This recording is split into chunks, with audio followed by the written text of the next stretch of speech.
Everyone, कैसे हैं आप लोग। तो बीएड सेकेंड ईयर के बच्चों का जैसे आज ऑप्शनल पेपर है, तो इनमें से कुछ बच्चों का एनवायरनमेंट एजुकेशन भी होगा, क्योंकि मोस्ट प्रोबेबली 80% बच्चा एनवायरनमेंट एजुकेशन ही लेता है, क्योंकि ये सब्जेक्ट ऐसा है जो उन्होंने, चाहे वो बीए का है, साइंस साइड है या आर्ट्स साइड है, ये सब्जेक्ट उन्होंने पढ़ा हुआ होता है। तो यहाँ पर इस वीडियो को मैं अभी एक लास्ट जो आपका एक रिवीजन होता है, या लास्ट में जब हम सोचते हैं कि हमने क्या क्या कर लिया या कुछ नया हमें मिल जाए ऐसा, तो मैं यहाँ वेरी शॉर्ट क्वेश्चंस की ये वीडियो बना रही हूँ बच्चों। हो सकता है आपको कुछ हेल्पफुल हो इसमें से। हो सकता है कुछ क्वेश्चंस आपने पहले से ही पढ़ भी लिए हो, और ये भी हो सकता है कि इसमें से कुछ क्वेश्चंस आपने ना पढ़े हो, तो आपको एग्ज़ाम में ये हेल्पफुल भी हो सकते हैं। मे भी हो सकता है कोई क्वेश्चंस इसमें से एग्ज़ाम में आ जाए। तो यहाँ ये मैंने पिछले साल के कुछ क्वेश्चंस लिए हैं, कुछ क्वेश्चन पेपर में से, तो जिसमें से बात करते हैं। चलिए, पहला क्वेश्चन है जो पृथ्वी दिवस कब मनाया जाता है, तो ये 22 अप्रैल को मनाया जाता है।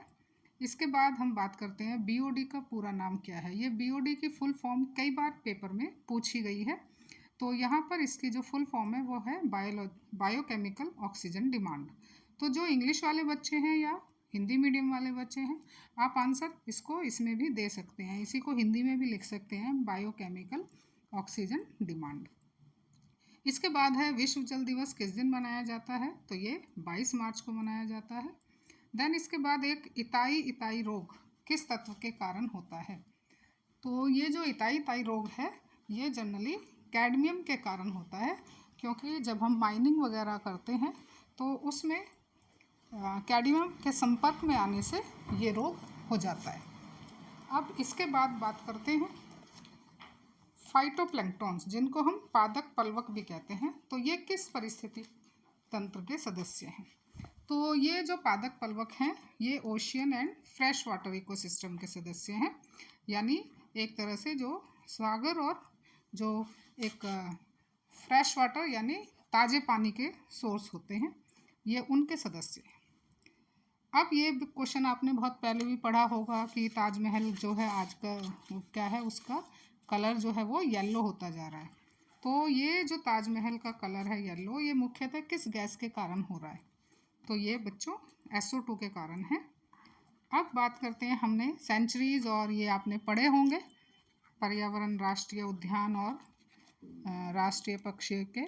तो यहाँ पर जो कान्हा राष्ट्रीय उद्यान है वो कहाँ पर स्थित है, तो ये कान्हा राष्ट्रीय उद्यान मध्य प्रदेश में स्थित है। एक क्वेश्चन ये भी कई बार पूछा जाता है, जैव विविधता के संदर्भ में भारत का सबसे समृद्ध क्षेत्र कौन सा है, तो ये पश्चिमी घाट जो है वो सबसे समृद्ध क्षेत्र है, जो कि हम कुछ हॉट स्पॉट नाम से भी आ सकता है। कि हॉट स्पॉट क्या होता है, तो हॉट स्पॉट वो एरिया होता है जहाँ विविधता के दायरे से देखें तो वहाँ पर बहुत सारी जो विविधताएं हैं जंतुओं की या आप कह लीजिए पौधों की, वो पाई जाती हैं। तो ये हॉट स्पॉट में जैसे ये वेस्टर्न घाट सबसे समृद्ध है। इसके अलावा आपके जो अमेजोन वो हैं वन है, ये आते हैं। तो आप उस हॉट स्पॉट के बारे में भी शॉर्ट में ये लिख सकते हैं अगर क्वेश्चन आता है शॉर्ट क्वेश्चंस के अंदर। देन इसके बाद आता है केंद्रीय गंगा प्राधिकरण के सदस्य कौन हैं। तो अगर मैं बात करती हूँ हॉट स्पॉट की, तो इसमें आप हिंद महासागर के द्वीप भी लिख सकते हैं। तो हॉट स्पॉट जैसा मैंने बताया जैव विविधता की दृष्टि से बहुत महत्वपूर्ण होते हैं, लेकिन सबसे समृद्ध जो है वो पश्चिमी घाट है। अगले क्वेश्चन की बात करें, केंद्रीय गंगा प्राधिकरण के अध्यक्ष कौन है, तो भारत के प्रधानमंत्री श्री नरेंद्र मोदी जी। देन कोविड हमारे यहाँ हुआ था, तो कोविड-19 की फुल फॉर्म पूछी जा सकती है, जिसको हम कोरोना वायरस रोग 2019 कहते हैं, कोरोना वायरस डिजीज 2019। टिहरी बांध किस नदी पर स्थित है, ये भागीरथी नदी पर स्थित है और 260.5 मीटर की ऊंचाई पर ये बना हुआ है। इसके बाद फूलों की घाटी कहाँ है, आपको पता होगा, ये उत्तराखंड कहते हैं, इसमें उत्तराखंड में है। देन जैव विविधता पर राष्ट्रीय सम्मेलन कहाँ हुआ था, तो ये 1992 में ब्राज़ील में हुआ था, रियो डी जेनेरियो में।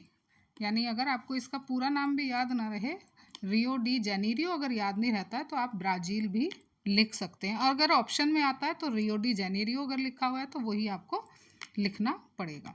इसके अलावा और भी बहुत से क्वेश्चंस हैं जो मैं इसमें नहीं लिख पाई हूँ, जैसे आप वन्य जीवों के विलुप्त होने के 2 कारण, जिसमें सबसे बड़ा कारण तो उनका आवास नष्ट होना है और अनियमित शिकार हो रहा है, ये आप लिख सकते हैं। विश्व पर्यावरण दिवस जो आपको पता होगा 5 जून को मनाया जाता है, ठीक है। तो और कुछ ऐसी अंतर्राष्ट्रीय संस्थाएं जो कि पर्यावरण प्रबंधन के कार्यक्रम को संचालित करती हैं, जिसमें UNEP है और UNDP और GEF है।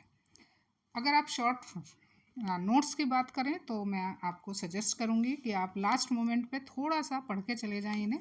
सॉलिड वेस्ट पॉल्यूशन जैसे है, एक गंगा एक्शन प्लान को ज़रूर पढ़ें।